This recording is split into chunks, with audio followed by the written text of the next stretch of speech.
Bismillahirrahmanirrahim. Assalamualaikum warahmatullahi wabarakatuh. Perkenalkan, nama saya Endang Setiawati, guru dari SMA 1 Sumber Kabupaten Cirebon, KJD Wilayah 10.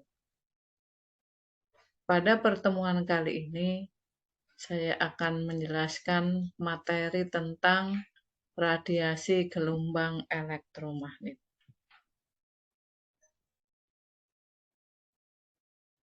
Gelombang elektromagnet adalah gelombang yang dapat merambat tanpa medium. Energi elektromagnet merambat dalam gelombang dengan beberapa karakter yang bisa diukur, yaitu panjang gelombang, frekuensi, amplitudo, kecepatan merambat. Kecepatan rambat gelombang elektromagnet adalah 3 kali 10⁴ meter per sekon.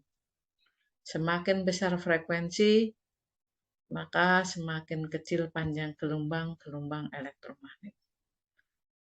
Hubungan antara kecepatan, panjang gelombang, dan frekuensi adalah sebagai V sama dengan F kali lambda, di mana V adalah kecepatan rambat gelombang, F adalah frekuensi gelombang, dan lambda adalah panjang gelombang. Sifat gelombang elektromagnet.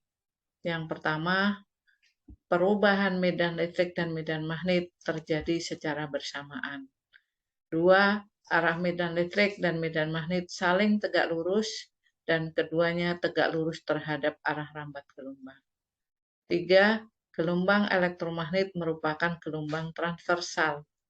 4. Gelombang elektromagnet mengalami peristiwa pemantulan, pembiasan, perpaduan, lenturan, dan polarisasi. Yang kelima, gelombang elektromagnet dapat merambat dalam ruang hampa. 6. Cepat rambat gelombang elektromagnet di ruang hampa 3 kali 10⁴ meter per sekon. 7. Tidak dipengaruhi oleh medan magnet dan medan listrik, karena gelombang elektromagnet tidak bermuatan listrik. 8. Dapat mempengaruhi pelat film. Ada beberapa macam gelombang elektromagnet yang tersusun dalam spektrum gelombang elektromagnet. Spektrum gelombang elektromagnet adalah susunan gelombang elektromagnet berdasarkan kenaikan atau penurunan frekuensi atau kenaikan atau penurunan panjang gelombang. Spektrum gelombang elektromagnet berdasarkan kenaikan frekuensi atau penurunan panjang gelombang adalah sebagai berikut. Yang pertama adalah gelombang radio dan TV. Gelombang radio dan TV ini memiliki panjang gelombang terbesar atau frekuensi terendah. Disusul dengan gelombang mikro, gelombang inframerah, cahaya tampak, ultraviolet, sinar X, dan sinar gamma. Yang pertama adalah gelombang radio. Gelombang radio merupakan frekuensi terendah atau panjang gelombang tertinggi dari semua gelombang elektromagnet, yaitu frekuensinya mulai dari 30 kHz. Gelombang radio dikelompokkan berdasarkan lebar frekuensi menjadi low frekuensi, medium frekuensi, high frekuensi, very high frekuensi, ultra high frekuensi, super high frekuensi. Manfaat gelombang radio.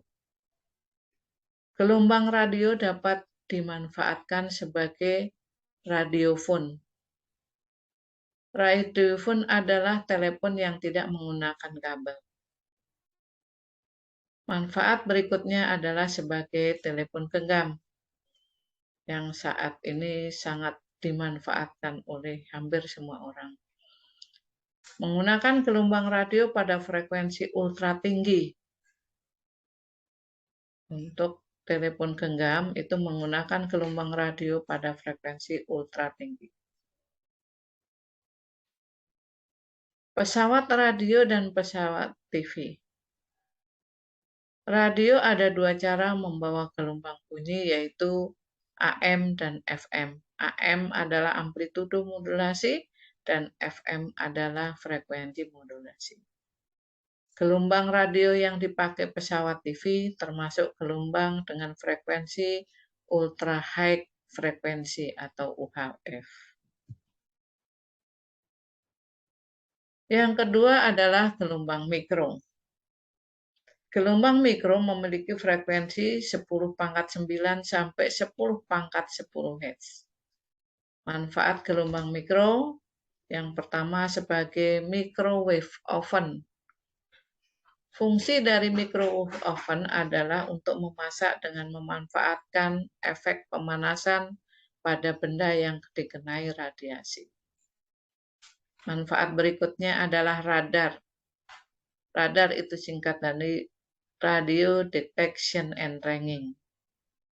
Radar dimanfaatkan untuk menentukan posisi suatu objek, misalnya pesawat terbang, di mana untuk mengetahui posisi pesawat terbang pada saat itu bisa menggunakan rumus S sama dengan C delta T per 2, di mana S adalah posisi dari bandara misalnya, C adalah kecepatan cahaya, delta T adalah waktu yang diperlukan, dan dibagi 2. Yang ketiga adalah sinar inframerah. Sinar inframerah memiliki jangkauan frekuensi 10⁻11 sampai 10⁻14 Hz. Pemanfaatan sinar inframerah dalam kehidupan sehari-hari sebagai berikut. Yang pertama sebagai remote control untuk alat-alat elektronik seperti TV, kemudian AC, dan lain sebagainya. Yang kedua di bidang kesehatan. Di bidang kesehatan, sinar inframerah bisa digunakan untuk mendeteksi penyakit dalam tubuh dan melancarkan sirkulasi darah. Berikutnya adalah cahaya tampak. Cahaya tampak mempunyai frekuensi yang cukup sempit, sekitar 10⁻15 Hz. Cahaya tampak mempunyai spektrum cahaya. Dari frekuensi terendah adalah warna merah, jingga, kuning, hijau, biru, nila, dan ungu.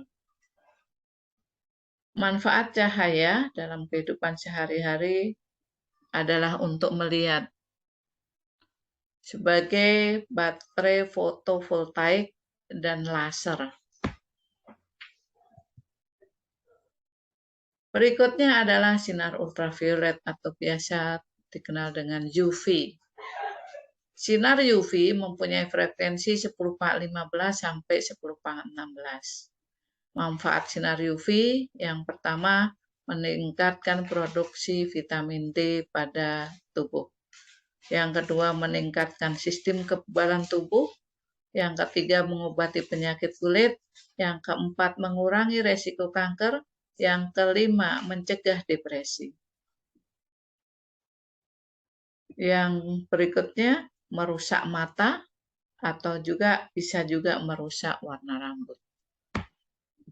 Bahaya sinar UV yang pertama adalah kulit bisa terbakar, yang kedua memunculkan tanda-tanda penuaan. Selanjutnya adalah sinar X atau sinar rongsen. Sinar X mempunyai daerah frekuensi 10⁻16 sampai 10⁻20. Manfaat sinar X yang pertama sebagai rongsen, yang kedua fisika material, yaitu difraksi oleh kisi-kisi dalam kristal. Yang terakhir adalah sinar gamma. Sinar gamma memiliki frekuensi antara 10⁻20 sampai 10⁻25 Hz. Sinar gamma memiliki daya tembus yang sangat kuat sampai bisa menembus besi tipis. Manfaat sinar gamma adalah yang pertama, membunuh sel kanker, yang kedua, sterilisasi alat-alat kedokteran, yang ketiga, rekayasa genetika, yang keempat, pengukuran dan kontrol aliran cairan dalam proses industri, yang keempat, menyelidiki lapisan bawah tanah, yang keenam, mengukur ketebalan untuk bahan tipis. Itulah materi tentang radiasi gelombang elektromagnet yang telah saya sampaikan. Mudah-mudahan bermanfaat dan bisa dipahami. Assalamualaikum warahmatullahi wabarakatuh.